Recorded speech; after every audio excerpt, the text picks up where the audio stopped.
Okay, here's video number 2 on the quarter panel. What I'm finding out here is on my particular car, I'll show you the other side first. This little indentation on the quarter panel, it's pretty level here. I left this part factory on the other side. So you can see that it's somewhat lined up.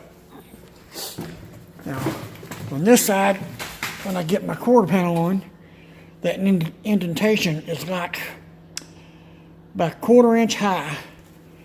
And I need to pull this panel out towards the rear of the car to make it meet flush. Also,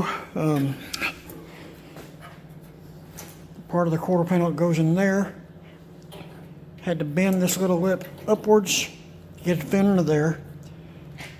And on the quarter panel, right there, had to trim that down just a little bit to get it to fit under this. And thought I'd let you know this little part right here that locks in behind there. It's kind of tricky. If you're not careful, you'll bend the quarter panel and crease it right here.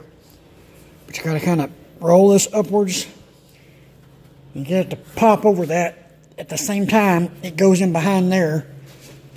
And then this part up here, you just got to kind of take your hand and squeeze it over and pop it down in there.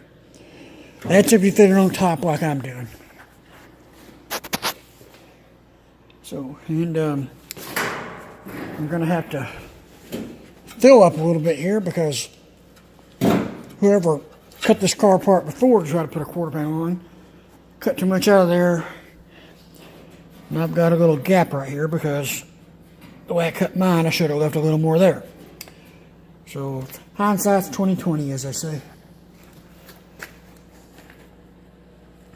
Yep. Moving forward, and this will probably be a 4 or 5 step video thing here to show you how to do it, or the way I do it anyway. I'm sure it can be done better and more efficiently.